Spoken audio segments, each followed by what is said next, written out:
శ్రీమద్భగవద్గీత ప్రథమోధ్యాయః అర్జున విషాద యోగః. నమస్కారం. ఈరోజు మనం ప్రపంచానికి మార్గదర్శకమైన శాశ్వతమైన ఆధ్యాత్మిక గ్రంథం శ్రీమద్భగవద్గీత యొక్క మొదటి అధ్యాయం అర్జున విషాద యోగం గురించి తెలుసుకుందాం.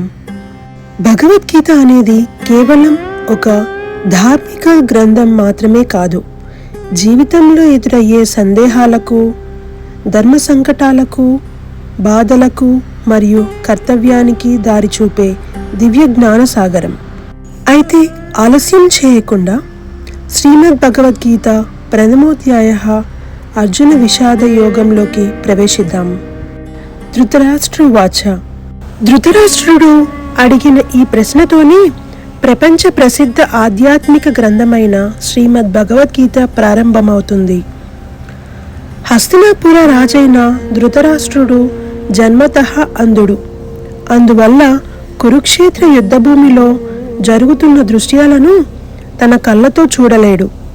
అప్పుడు మహర్షి వ్యాసుడు ప్రసాదించిన దివ్యదృష్టి కలిగిన సంజయుడిని పిలిచి ఇలా అడుగుతాడు: ఓ సంజయ, ధర్మభూమి అయిన కురుక్షేత్రంలో యుద్ధం చేయడానికి కూడిన నా కుమారులు మరియు పాండవులు ఇప్పుడు ఏమి చేస్తున్నారు? ఇక్కడ ఒక్క విషయం గమనించారా? ధృతరాష్ట్రుడు పాండవులు కౌరవులు అని కాకుండా మామకాహ అంటే నా కుమారులు, తరువాత పాండవులు అని వేరుగా పేర్కొన్నాడు. ఈ ఒక్క పదమే అతని మనసులో ఉన్న పక్షపాతాన్ని, తన కుమారుల పట్ల ఉన్న మమకారాన్ని తెలియజేస్తుంది. అందుకే భగవద్గీత ప్రారంభమే మనకు ఒక గొప్ప పాఠాన్ని నేర్పుతుంది. మమకారం ఉన్న చోట ధర్మం మసకబారుతుంది.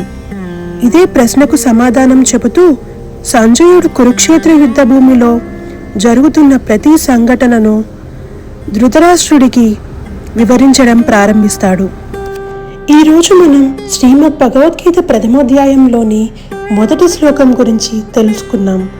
ఈ శ్లోకంలో ధృతరాష్ట్రుడు అడిగిన ప్రశ్న, అందులో దాగి ఉన్న మమకారం, పక్షపాతం మరియు ఆ ప్రశ్నతోనే శ్రీమద్ భగవద్గీత ఎలా ప్రారంభమైందో అర్థం చేసుకున్నాం.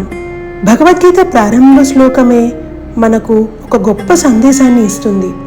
మమకారం ఉన్న చోట ధర్మం బలహీనపడుతుంది. ధర్మాన్ని ఆశ్రయించిన వారికి భగవంతుడు స్వయంగా మార్గదర్శకుడవుతాడు. ఇక్కడితో ఈరోజు భాగం ముగుస్తుంది.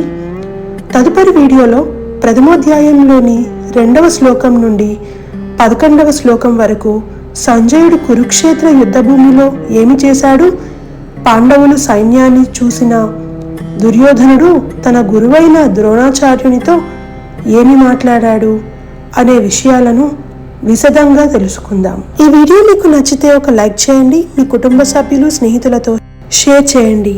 మళ్ళీ తదుపరి భాగంలో కలుద్దాం. జై శ్రీకృష్ణ.